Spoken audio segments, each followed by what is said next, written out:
Thanks everybody for watching my previous video on my fried rice. People commented that they wanted to see jollof rice, so today I'm going to make jollof rice.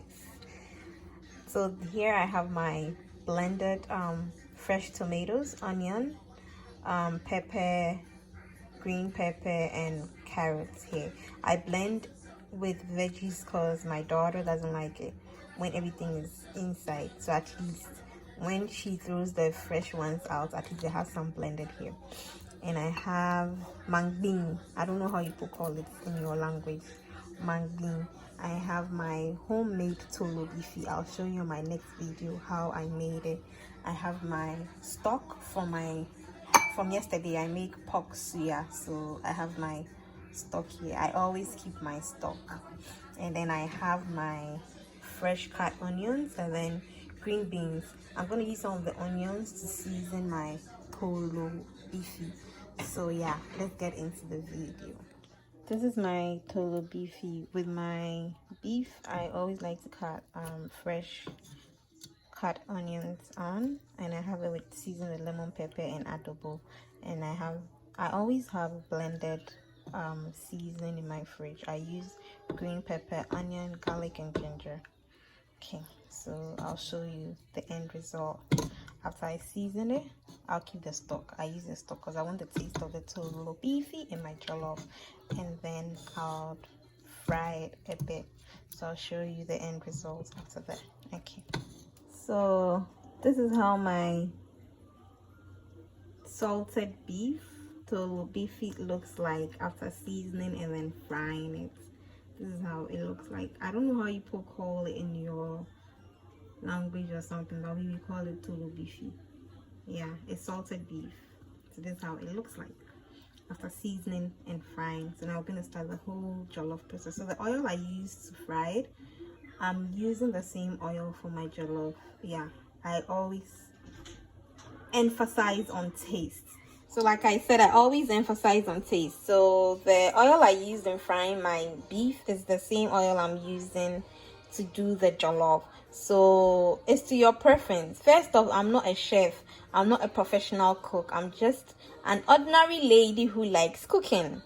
Yeah, so this is the video of the jollof. We're gonna start.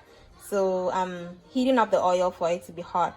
Add my ingredients and then boom, will start very soon. So you're wondering why your grandma's food tastes very nice, because they always have time for the food to cook very well, thoroughly. They have time to cut their fresh tomatoes and everything. When I was in Ghana way back, yeah, I used to cut my fresh tomatoes because it gives it a very good taste. But right now I don't have that time. I blend everything in the fridge so that when I'm about to cook, boom boom boom boom boom, then I'm done.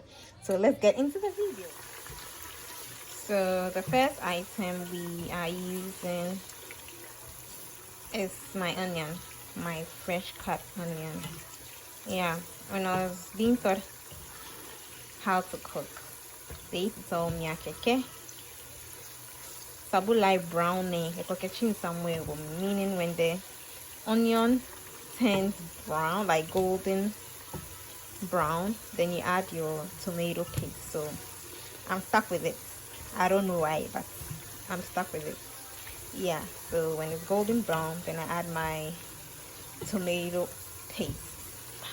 However you cook yours, you can do it that way. Some people use their blended ingredients before they put the tomato paste, but the reason why I put my tomato paste before my blended ingredients first, tomato paste has a strong taste and I don't want it to be, it has this really strong taste, so I usually put it in before, so that the taste will go down before I add my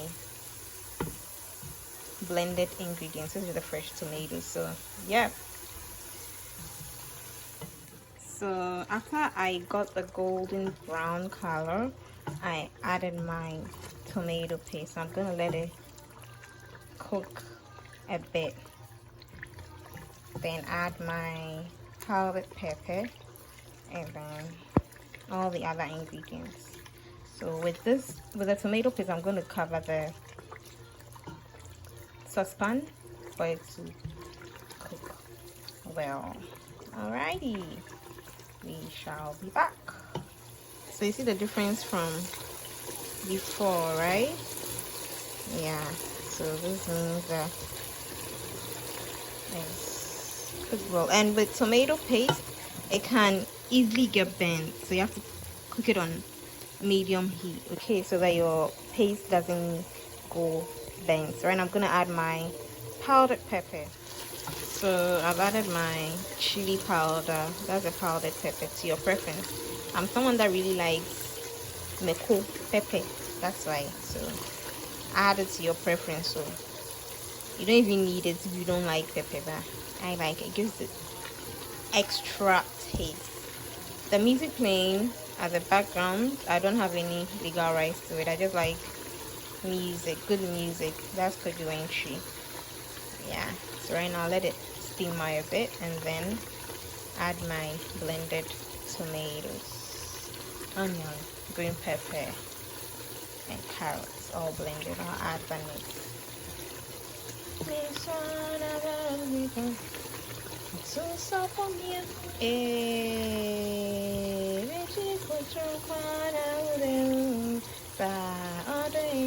Let's go. Come on. Hey. So I just added my blended ingredients. I'm gonna cover for it to cook well. Yeah, so like I have to come back and check. You always, to ask for jollof, you have to have time for it. So come back, check, stay, come back, check, stay. Yeah, man.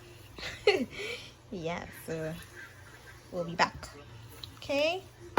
After like I think 10 minutes, this is how it's looking. It still needs to, cook well.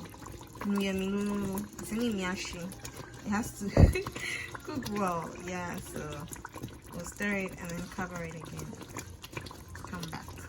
Yeah, so I prevent using water in my jollof.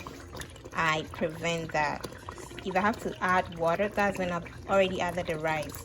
But I try not to add water to my stew. So I have my pork stock and then my beef stock. So right now I'm going to add my pork stock. Just a little. I don't want to add a lot, so just a little. Okay, I'll add everything because it's not much. So stir and then let it cook with a pork stock.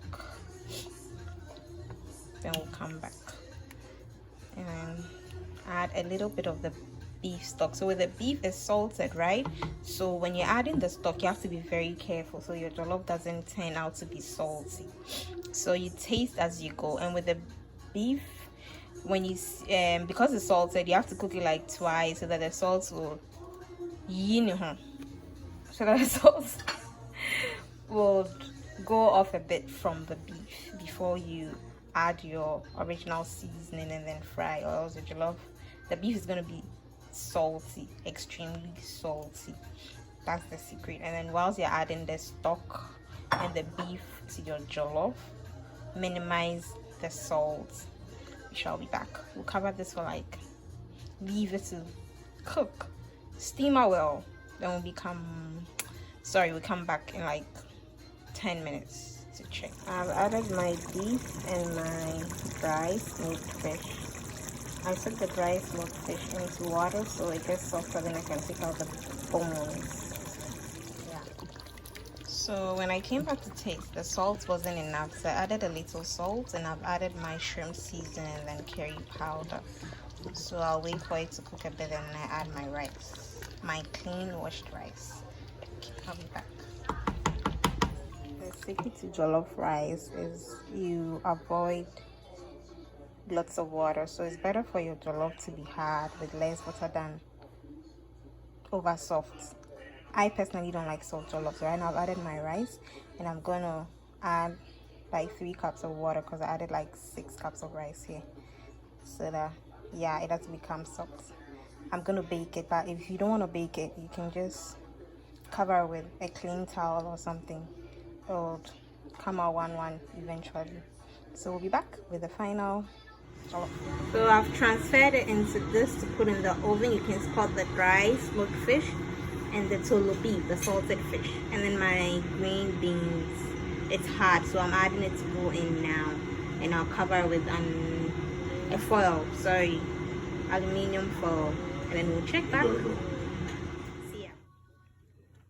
So this is after 30 minutes in the oven. I'm just turning it. See, I didn't add any water. No water. I'm just turning it down, and then I'll add frozen veggies, which is carrots and peas. Yeah, the heat is making it look a bit, yeah, can you see? I like it. One. This is the way I like my jollof. One. So this is the end result of my jollof rice. Tolo beefy jollof rice. But mind you can use any protein you want. I just was craving for this. You can use goat meat, you can use chicken, whatever you want. But I was just craving for tolo beefy, that's why. Yeah. So this is the end result. You can see the dried fish inside. You can see the beef inside. You can see the kanzo inside. So this time there was no food wasted. When you bake it, you get everything as one. Thanks for watching my video. Kindly subscribe, share, and like. Yep. So famous Jessica jollof. Yep, I didn't add any water, remember. Yeah. And yeah, when you're baking also, you have to leave it. Baking doesn't like to be rushed. You have to leave it to bake well, to drain, take all the water from it. Yeah. This is my jollof rice. Kindly subscribe, share, and like my videos for more videos to come. Thank you. Oh yeah, see jollof rice.